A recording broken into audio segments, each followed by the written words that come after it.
So our session now is about, here we go, how services are created in partnership with citizens and communities. And as you can see here on the screen, pictures of your hosts, Mandy and Christine, who are members of the People and Communities Board, but they're the actual experts by experience on the People and Communities Board. And we've got a real transatlantic treat for you in this session, because what they're going to do, Mandy, Christine and their guests are going to introduce you to the mindset and model of genuine co-production of health and care services. They're going to discuss how patients can be catalysts for change and what this looks like in practice. And they're joined by colleagues from England, from the Bradford on Avon Leg Club, and from the USA by Jason Wolfe of the Beryl Institute. So Mandy and Christine, the virtual floor is yours. Hello everyone, it's great to be with you like this. So my name is Mandy, and as Helen just said, I'm an expert by experience. And so you might well ask, well, what am I an expert in? So the experience that I'm an expert of is that I've been looking after my 16-year-old son with his cystic fibrosis. I've been helping him to manage his long-term condition. So that's why I'm involved in this. And I have to say that if anybody had said to me when he was diagnosed at the age of 6 months, if anybody had said to me, Mandy, you know, when he's 16, you're going to be involved in a lot of strategic work to help change the culture of health and social care, I wouldn't have believed them. So it just shows how this kind of thing can change your life. So now I want to pass you on to my colleague, Christine. Hi everyone. Hello, my name is Mandy Morgan, and I'm here too as an expert by experience on the People and Communities Board. And my experience is personal. It was never quite a career plan to be a patient expert, but I've got a very eclectic body, so I largely major on arthritic things and things to do with my spine. So that's how I've come to be here today. And I'm also a member of the Coalition for Collaborative Care as a co-production member. And we'll perhaps hear a little bit more about that as we go on. So Mandy, you're going to tell them a little bit more about our session. Okay, so we could have the next slide, please, Paul. Okay, so this session looks at the second principle for engaging people and communities, which states that services are created in partnership with citizens and communities. And this principle focuses on how services can be created by engaging groups of people at the earliest stages of service design and development. So the theme of our session is to make it clear that collaborative working between people and health professionals is possible and is happening and makes a huge impact. So in this session, you're going to hear about an example of social action bringing people and health professionals together. And we're going to hear about the Bradford on Avon Leg Club with Sue Denmark and Amanda Brooks. And then after that, we're going to look at a practical model for co-production, which has been designed by the Coalition for Collaborative Care. And then after that, we're hoping to get really interactive, where we want you to join in a quiz about the participation ladder and ask you to actually put your answers on the slide that we show you. So we're really hoping that's actually going to work.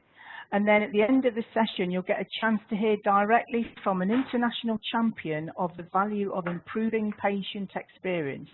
And we'll have Jason Wolfe from the Beryl Institute in America. Now, throughout this, as you've been doing, I want to encourage you to join in by tweeting with the hashtag #CoPro16, or put your comments in the chat box, or click on your name with your hand against your name, and you might be able to talk to us if we can get the technical bit to do that. So with all this exciting stuff going on, let's make a start, and I'll hand you to Christine to introduce the Leg Club. Right, thanks, Mandy. And I know waiting in the wings, we've got Amanda Brooks, who's the new locality manager down in Bradford on Avon, and Sue Denmark, who is this year's current chair of the Leg Club down there. First of all, we're going to watch a video about the Leg Club. It's only 4 minutes. And I just think there is so much in this video about how all of this came together. So can we go straight to the video now, please, before we talk to Sue and Amanda?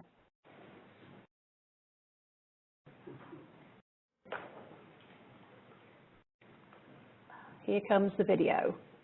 My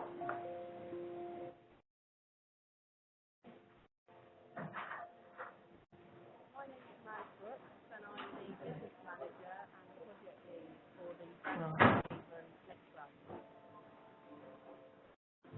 The Leg Club is a place where people come to get treatment for their leg ulcers, lymphedema, skin changes, but it's delivered in a non-medical setting in a large community hall. The importance is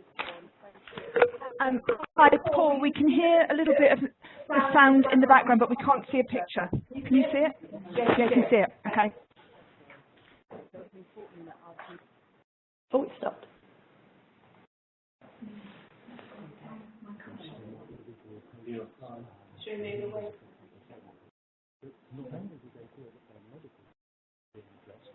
But also that their life in terms of quality has been greatly enhanced. And this is really important. The second issue is that we're looking at the current rate, healing rates,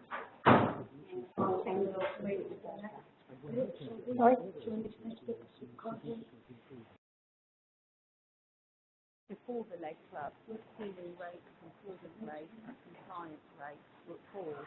Since the Leg Club, we've seen that people's legs heal faster, that they're taking their medication, they're keeping their legs elevated, and therefore they're getting better quicker, and they are seeing the doctors less, and they feel happier, their mental well-being is far higher, and they're engaging in other activities like our walking group and our art table that they wouldn't have done as they just been coming once a week to the nurses and school room. It's always advice of activity to relax atmosphere. We don't have the appointment system, which is in some ways disadvantageous, but on the other hand, it does enable people to study, and while they're waiting, they can socialise. And that's really a key benefit of the club, because people have got leg conditions, particularly elderly, and therefore encouraged to come out, in fact, they become lonely in isolation. And this is how they can have contact. What do you think of the Leg Club? It's a lovely communal spirit. Yeah.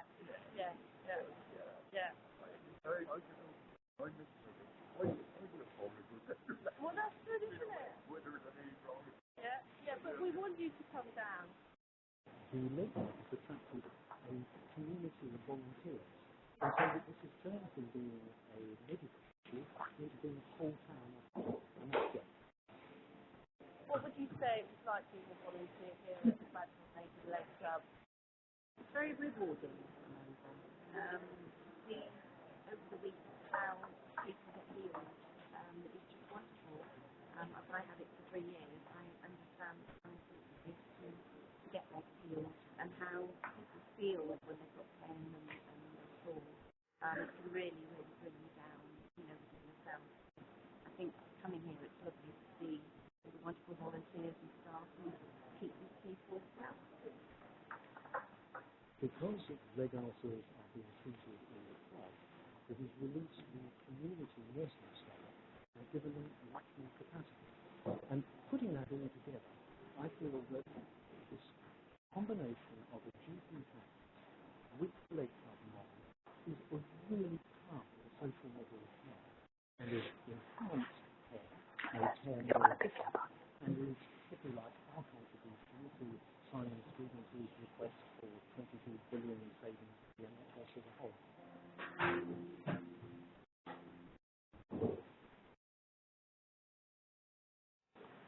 Hi, well thanks very much for sharing that video with us.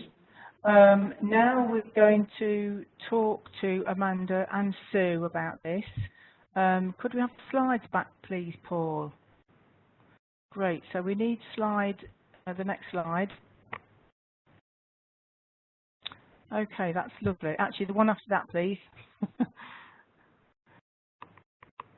Okay, so Sue and Amanda, that is absolutely amazing. I was so impressed when I saw that, and we've had questions in the chat box actually about you know, the logistics of doing that, of moving all that equipment, and also if people didn't come to the Leg Club, where would they get their treatment?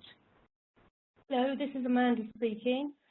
Yes, well, patients can either come to the Leg Club on a Tuesday morning, or they can book in to see one of the practice nurses at a time convenient to themselves in the GP surgery. Patients who are under the care of the community nurses are encouraged to come into the Leg Club, and we have a community nurse that works alongside us every Tuesday morning. But again, they're not forced to do so. If they prefer to have a timed appointment in their own home, then that's what they receive. It's not a either or, it's an extra.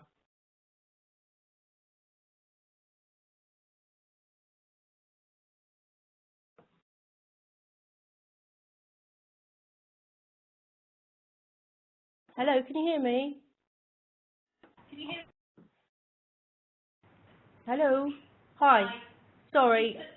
Did you hear all that? Yes, we did. Yeah. Yeah. Okay, good. Yeah, thank you, Amanda. Okay. Can I come to Sue now? And Sue, I know that you've been involved with the Leg Club for a while, and in fact this year you've become the chair of the Leg Club. That's right. So wondered if you could tell us about your first involvement, how you got involved, and why you've now taken on this role. Well, I first got involved a slightly unconventional route, really. I had a hip replacement and 2 knee replacements all within the space of a year. And although I sort of passed with flying colours all the technical tests and was walking reasonably well, what I really lacked was the confidence to go further. And I've always got great pleasure from walking my dog, and that's always been really important to be able to get outside and walk. And although I could walk to my car or to the shops, and mechanically it was fine, I really miss walking, and I lacked the confidence to do that by myself.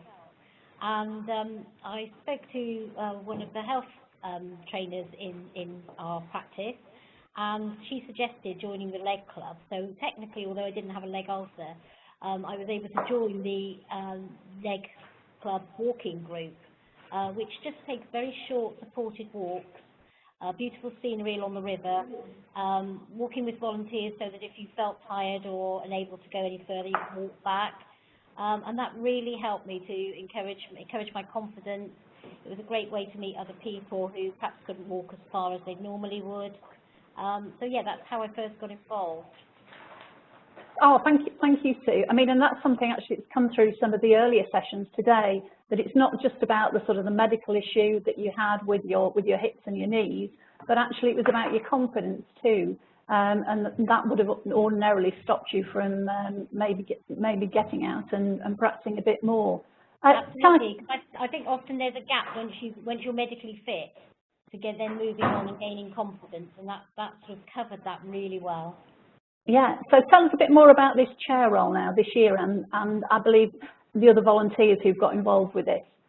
Yeah, there's a number of volunteer roles within the Leg Club, and I think it's important to say that we're still developing and seeing how things evolve, what we need as we go along. So, as the chair, there's obviously the medical side, which is the clinical side, which is around treatment.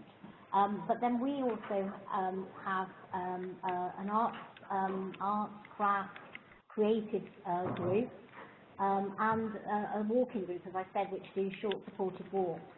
So those are really important because we need volunteers for those. So the walking is supported by the local authority in terms of Get Walk to Walking, and they've helped train the walk leaders. We've been supported lots of community groups in terms of funding for the arts group, so they've got art equipment, a tablet, a camera, so that we can take photos on the walk and use that then in the artwork when we return from the walk. And then we've got a whole host of brilliant volunteers who, a couple are behind the counter in the kitchen, and they're making the much needed teas and coffee, so everybody's offered tea or coffee or some other kind of hot drink when they come to the Leg Club. And then there's a group of volunteers who go out, take the tea and coffee and just sit and talk to people if they want. So around the Leg Club we have a whole number of magazines, newspapers, the local newspaper, so people can read and chat as well. The volunteers will take a tea and coffee, just check out what somebody is doing, catch up with them, and you know, if they want to carry on talking, that's fine. If they just want to sit there, read the paper, that's fine as well.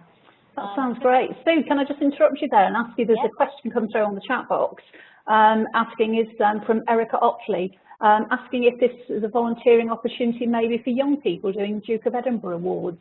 These would be people who were under 18 years of age.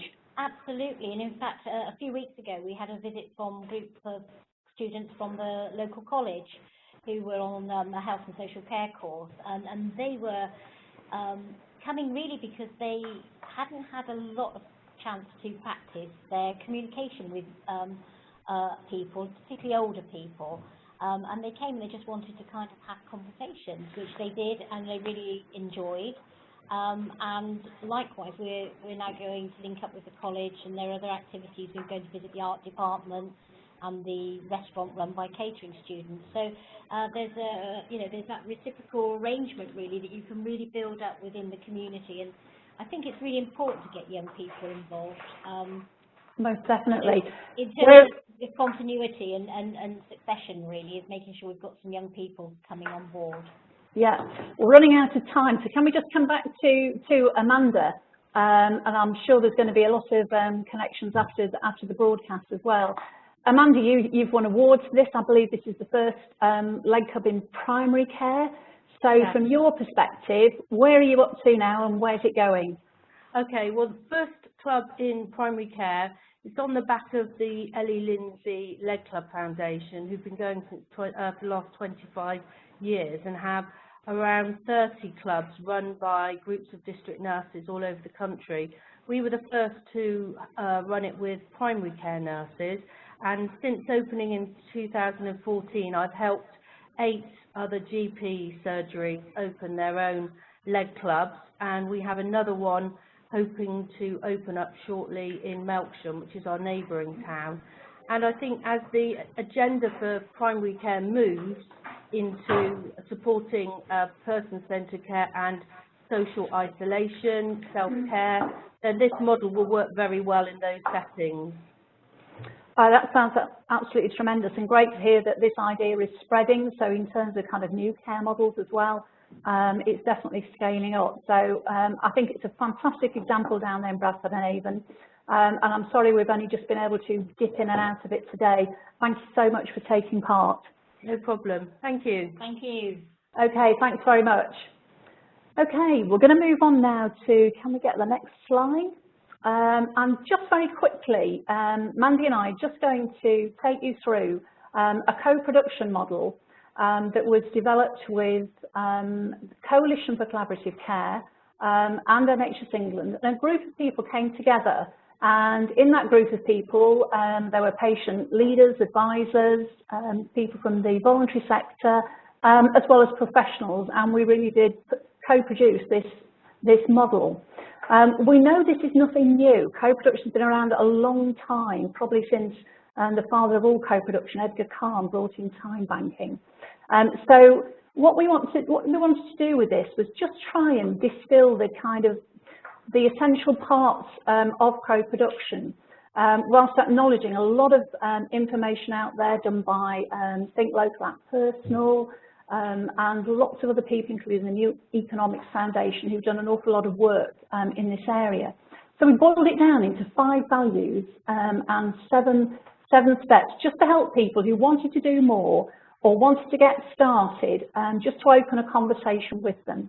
I'm looking now at the values and behaviours, and I just want to highlight for you a couple of those, and I think it's come out a lot in the sessions we've heard today. One about actually everybody understanding what they're doing together, working together, keeping it simple. We might call it co-production, which sounds a bit jargony, but it's actually about people really working together, where everybody understands what the purpose is that you're doing. It's also wherever you happen to be sitting with people, whether you're in groups, whether it's a big organisation like Becky Malby was talking about in Leeds, bringing a lot of people together. It is a culture where everybody is valued and respected. So everybody's voice is heard, acted upon, not always agreed with, but everybody comes to a collective view at the end. And the other one that I'd like to highlight from this page is that commitment to sharing power with the professionals, with people, and again, some wonderful quote from the previous session. If we can identify the problems together, we're likely to be identifying solutions together too. I'm going to hand over to Mandy now just to look at some of the practical steps. So hi everyone. So as Christine said, we came up with 7 practical steps to try and put this into reality, and I'll just pick out a few of them because you can look at this in your own time later on. So the first one is to get agreement from senior leaders to champion co-production. So it would be really great to get senior leaders on board because then hopefully that culture of co-production will trickle down throughout the system and throughout the organisation. But then also you need to do it from the bottom up as well. So if you look at step number 5, that's about building co-production into your work programmes until it becomes how you work. So basically it becomes everyday normal working practice. It's not, you know, hopefully in the end it becomes something that you don't even have to think about, that you just do it automatically. So a good example will probably be the Leg Club that we've just heard about actually. So what we want to do now is move on to being a bit more interactive with you. So we're hoping this is going to work. So basically we've got something called the participation ladder, which has been used by various organisations. And as you'll see on the slide, it's split into 3 sections. So at the bottom you've got the doing to, where things are done to people, like educating them and coercing them to filling in questionnaires. Then the middle bit is about engagement, consultation and informing. So that might be things like members of the public filling in a consultation online about a proposed change of service. Then at the top of the ladder is the co-production and co-design, where things are done in equal partnership. So we've got a case study at the side of that, and that's about there's a GP surgery that wants to give more support to carers in its population. And the practice manager comes up with the following ideas. So you can see there are 5 ideas there of how to do that. So we're going to go through them one by one. So let me go to the first one. So the first option that they can do is to put leaflets in the waiting room about the Care Act 2014. So what I want you to do is you look at the top of that slide on the left, there should be a pen symbol. And if you click on that, then you go down to the pen symbol that is above the yellow box. And if you click on that pen and hold it clicked, and then put a blob on where you think this option is on the ladder. So if people want to have a go at that, oh, it works! Wow, that's fantastic. Okay. So anybody else? Let's have some more blobs. Where is that? Okay, we've got some blobs on informing. Carol Reed's got an arrow. Quite a lot on informing. Oh no. So any more before we move on? Yeah, so we've got some in educating and some in informing. So as you can see, there's not really that much participation involved in that option, is there? So let's look at the next one. So the next one is wait for patients to tell you they are a carer and put them on the system. So where do people think that is? Mandy, it's Helen here. There's a few people that are having trouble using the pen. So could we just do a little bit more pen teaching? So if you can see, as Mandy said, on the left-hand side, underneath Quick Start, can you see a pen symbol? Click on that, and then if you go down 4, there's another pen symbol. On the right-hand side of that, you can see a little inverted V. And if you click on Pen Tool, you should be able to do this. So, sorry, Mandy, back to you. No, that's fine. That's absolutely fine. If you're not managing that, then by all means put something in the chat box. Okay. So for this option, wait for patients to tell you the carer and put them on the system. So where do we think that is on the ladder? I mean, you might actually want to point out that it might not be anywhere on the ladder. Actually, let's look at the chat box. So that's got quite a few different options, actually. Oh gosh, right, that's off the bottom of the ladder. Okay, that's interesting. Okay, so that. Wow. Yes. So that option's not very popular by the looks of things. Probably not really. Yeah. Okay. Let's move on to the next one. Contact a local carers charity to get ideas. So where might that be on the ladder? Okay. Yeah, that's gone up the ladder compared to the other options. Actually, that's more to do with consultation and engagement. Lovely. That's okay. Oh, look, yes, that's definitely in the middle section there. That's nice. That's lovely. People are getting very creative. Wow. Well, we could do this for ages, couldn't we? Okay. Oh, gosh, I don't want to move on because I don't want anybody to be missed out, but we're going to have to move on, I'm afraid. So let's go to the next slide. Hold focus groups in the surgery with carers to ask them what to do. So where would that be on the ladder? Yes, and that's much further up, isn't it? That's going way up the ladder now. Yeah, so, yes, there we are, some nice colours there.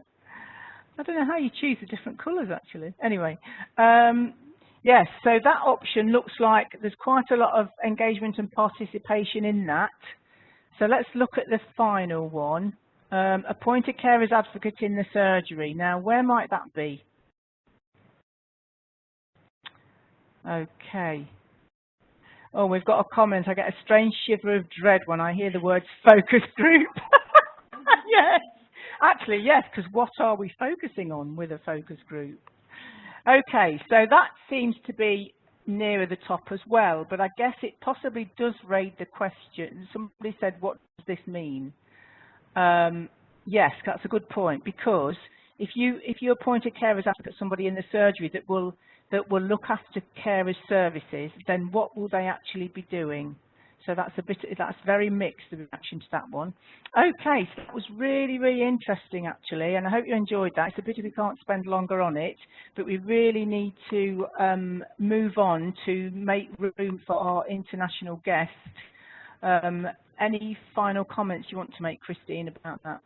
I think for me the carers advocate one was the interesting one, because it could be if people had actually, patients and carers had been brought in to help appoint that person and knew actually how that person was going to work with everybody. It could either be a really good thing, or it could be that the person just actually got asked to do the thing in isolation. So it's how that works, doesn't it, in totality? Yeah. I think to summarise, it looked as though the slide with the most consistent agreement about participation was hold focus groups. Sorry about the focus groups bit though, because I know that's a bit of a difficult word. Anyway, so thanks very much for doing that. Now we need to move on to talk to Jason Wolf from America. If you'd like to introduce him. Hi, Jason.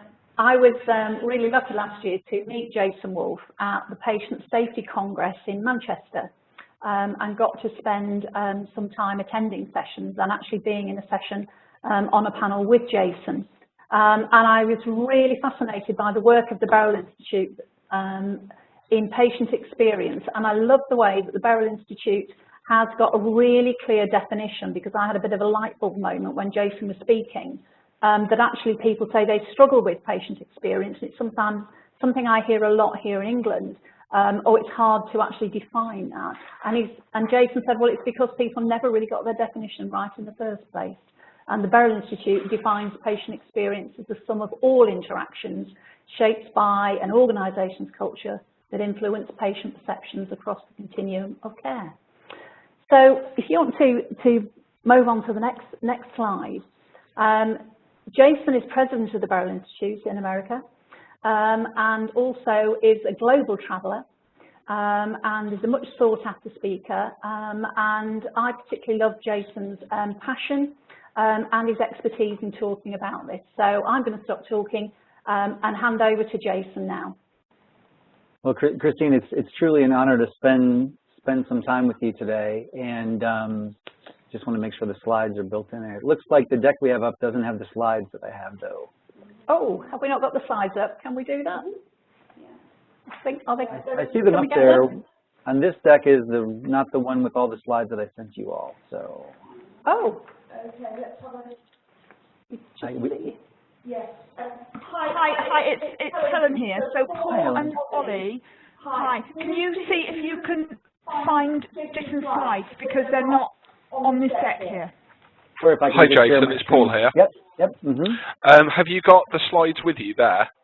Yeah, I can just share my screen if that's easier for you all. I'll do that way. I'll just quickly make Fantastic. That's probably going to be the best way just to quickly get you that full access. We're a highly agile group, I understand. So we'll fantastic. I love all this technology going on in the background. Let me get no idea if you can see what's coming up here. So hopefully it's appearing quickly, and we'll go. If not for we can see it all. Hi.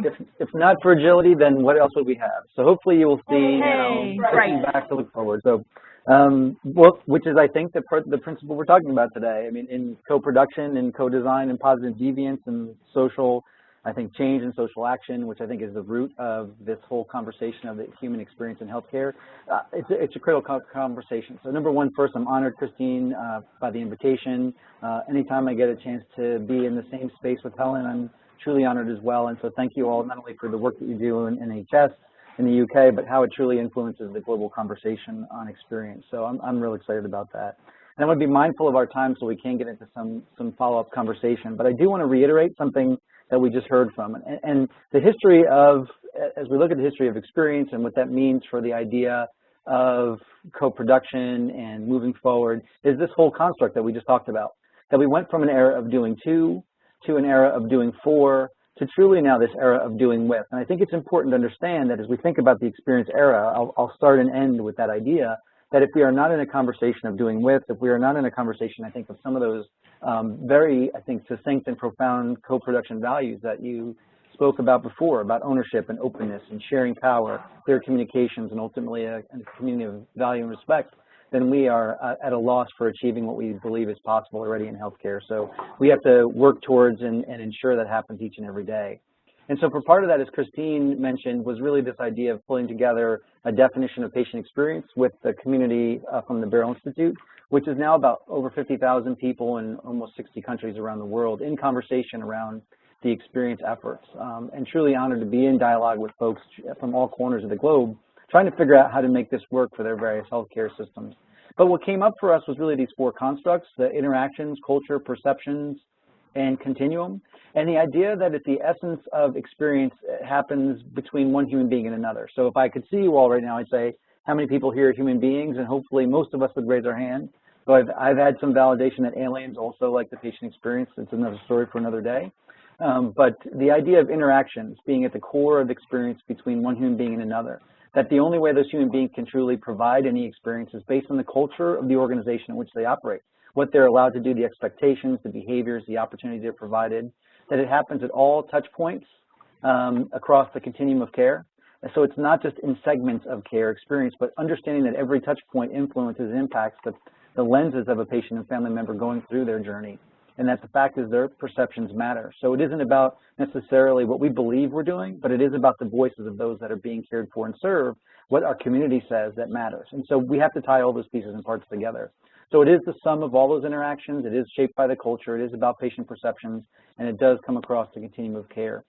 I want to be very clear, we're not talking about patient satisfaction. So when we think about the idea of co-production and design, we're not speaking about things that are just momentary moments, these ideas of how satisfied I am. Satisfaction is a lasting thought. And so when we think about satisfaction, it is the lasting story that we take with us throughout the entire healthcare continuum. It's all that's perceived, understood, and remembered.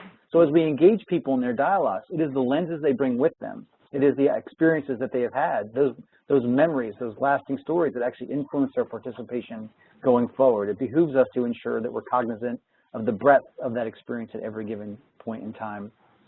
And what I think is important as we think about is the fact that, you know, people ask me, what's the secret to all this thing? I like to say simply, it's this. It's about choice. And this could potentially be the most powerful opportunity in this whole conversation. It is about the decision of one human being in the face of another human being, making a choice to do what we believe is right and true. And it's not that there's some magic rule book or that everything is supposed to be one way or another, but it's the choice that a human being makes in that situation that makes the biggest difference. And to reinforce what I think Christine and Mandy were mentioning, you know, we have great opportunities in terms of approaches. The idea of engaging patients and families, I think as we talked about, moving from for to with, the constructs of patient and family-centered care, which are a clearly defined approach to managing things. But regardless of whether we are applying engagement, whether we are focusing with a lens of patient and family centeredness, every patient and family member, every caregiver in our system are all having an experience. And that's the place we have the greatest opportunity. That's our opportunity to move towards an experience era. Because when we think about what experience means from the person at the receiving end of care, they don't distinguish between all these buckets that we've created: quality or safety, service, even cost, outcomes, and how that influences broader decision making. From the end user of care, what we're seeing is one comprehensive experience, and that is ultimately our opportunity. Because if we think about experience from that standpoint, from the integrated approach, from involving all voices, then we ultimately have the lever to drive the greatest in outcomes. I believe if we focus on that, we think about this experience era, we are driving the best in clinical outcomes, we are driving the best in financial outcomes, in consumer loyalty, that people choose us, in community reputation, which we strive for. I know in particular in my time in NHS, we would like our trusts to be honored and have great reputations in the communities we serve.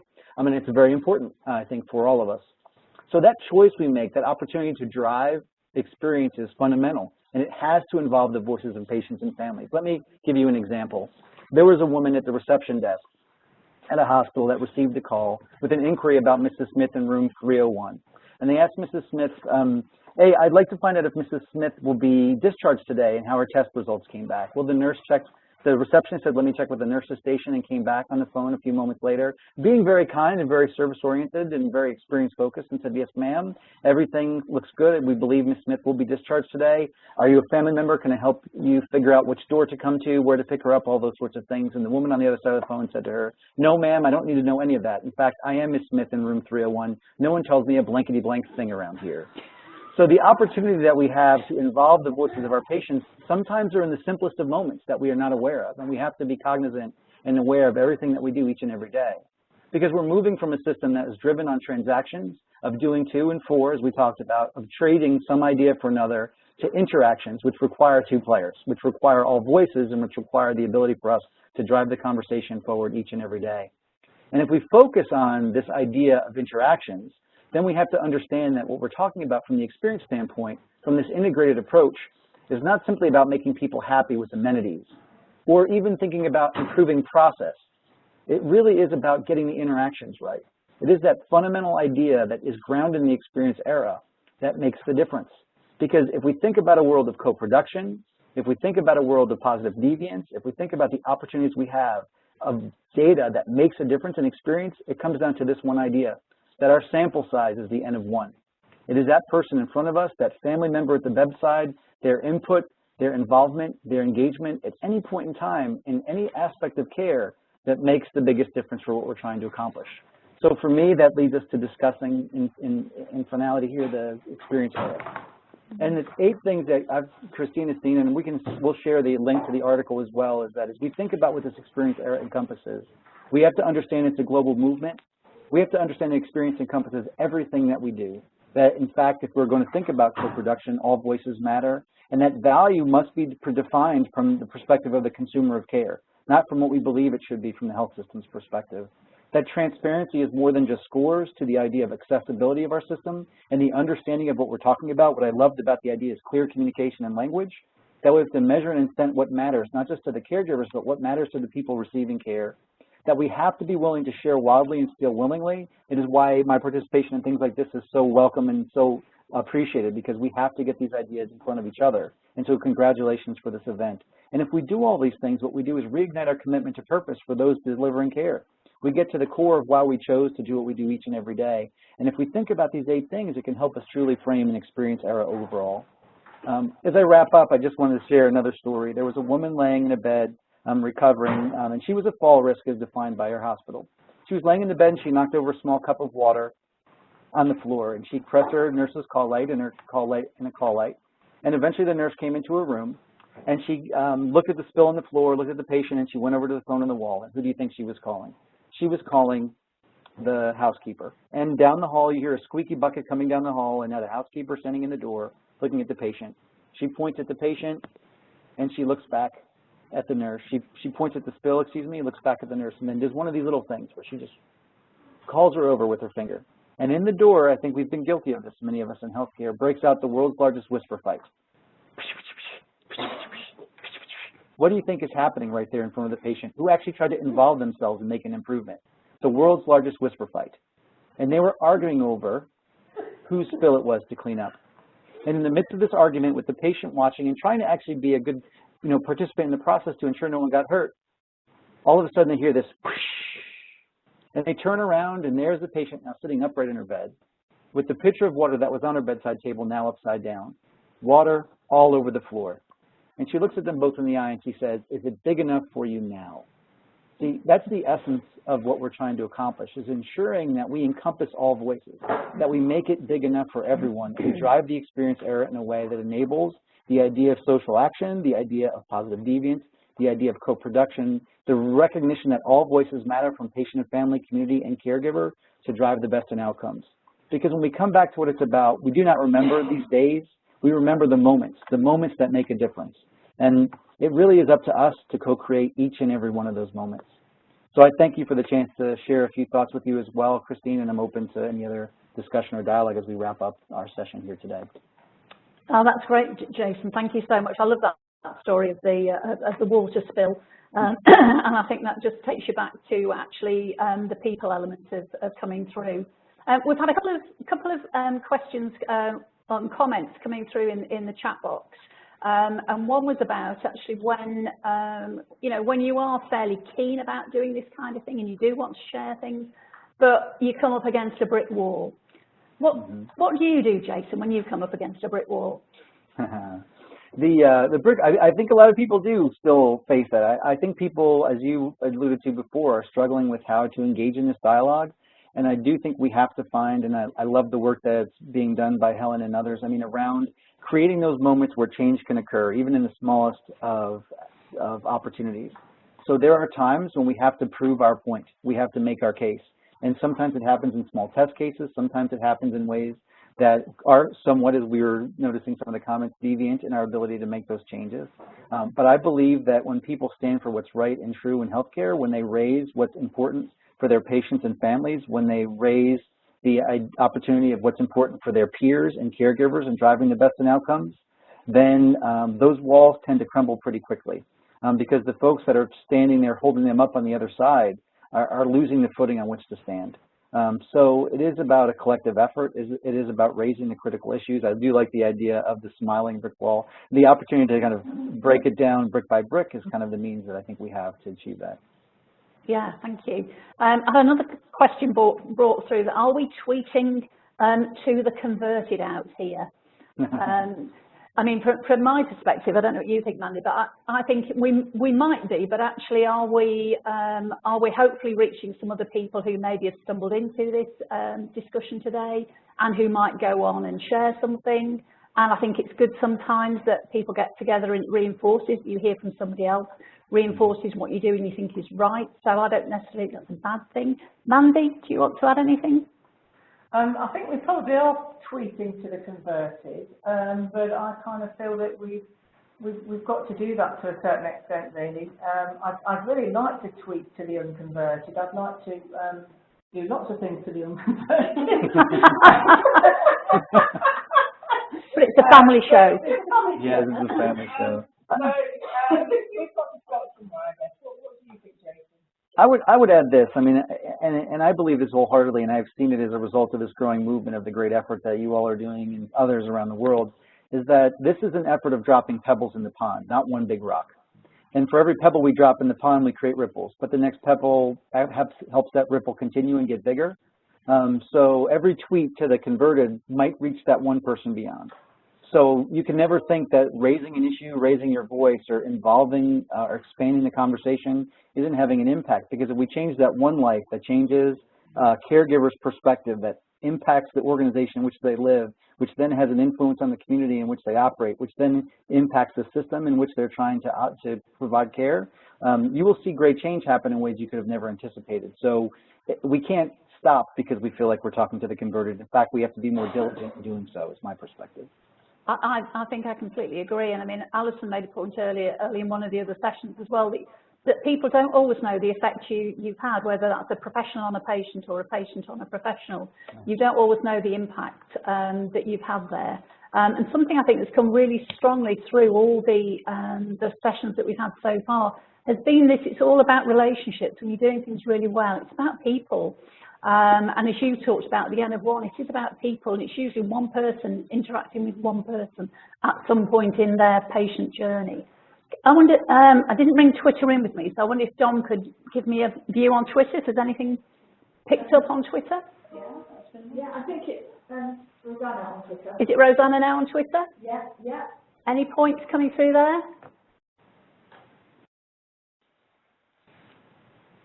Just reporting back on Twitter, there's 3 main themes that have come through over the last 45 minutes or so.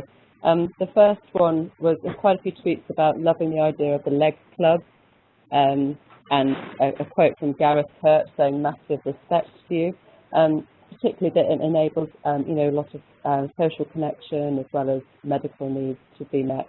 Going on to the second theme, there's some tweets about how fantastic it is to have a global conversation. Obviously, having Jason here from Texas and having that global conversation about experience is really important. The final theme really came up during Jason's session, which is kind of lots of talk about what experience really means and discussing some of the concepts that Jason introduced us to, like choice, what patient perceptions really mean, interactions, culture, and some reference also to the world's largest whisper fight and the importance and the meaning behind all voices. Oh, that's brilliant. Oh, thank you, Rosanna. Yeah, some really, really good points coming through there.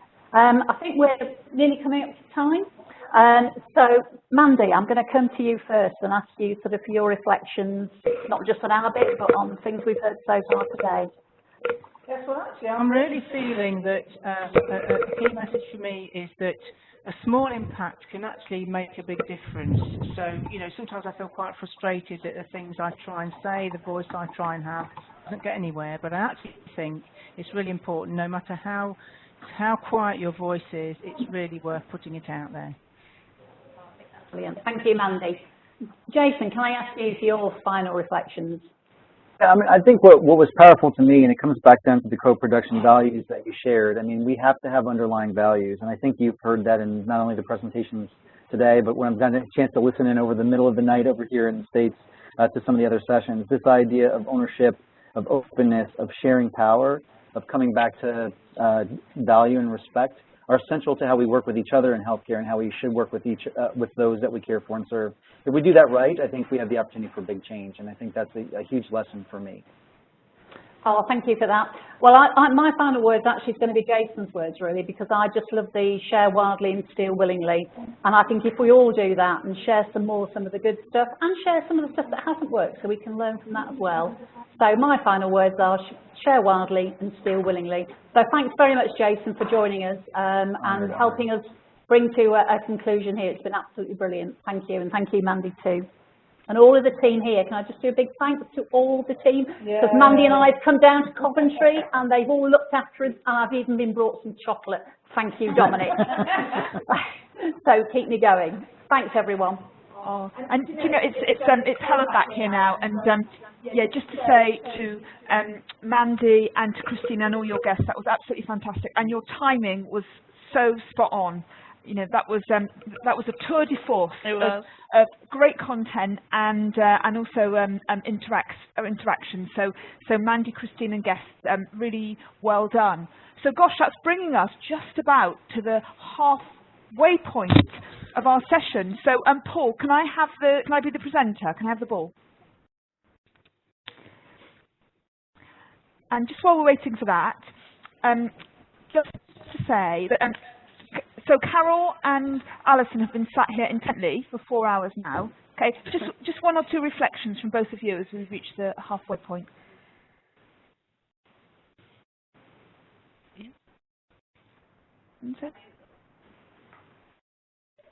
From my perspective, it's Carol. You're good. Hello? You hear me Yeah. now? Yeah. Brilliant. It's like it kept muting itself. I just think it's fantastic just to sit here and listen to everybody talking with such hope and such expectation about how we can develop care together. And we know we've shown a great example of it today by People's Transformathon. You know, let's bring on more of that. You know, it seems like it should be something simple to do, so we need to start doing it. What do you think, Alison?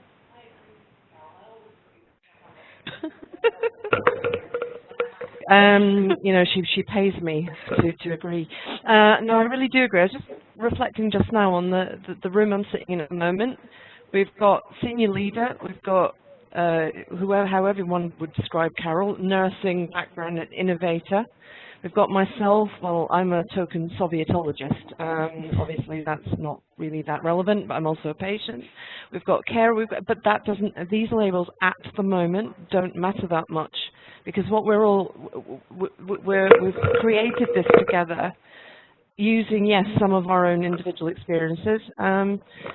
People in the room who've got a job badge also have long-term health conditions. I happen to know that. So it isn't really them and us, but we don't get together in rooms like this often enough, where we're really all working on a task together and it ceases to be quite so rigidly defined. We always have our own insight that comes from our lived experience, yes, but I want to be able to bring into the room my professional skills, my professional background, not just expertise but by experience, but by the same token, I would love it for professionals up to and including senior leaders to feel they have permission to access their lived experience as well. But it's only by having rooms like this and throughout the system that we can really make this happen. So that was my and I'm very, very proud of people for the way that these two in particular for this session, because it was fantastic and I'm so excited about talking to Texas. Awesome, even. That's American, isn't it? Or really rather nice. Yeah.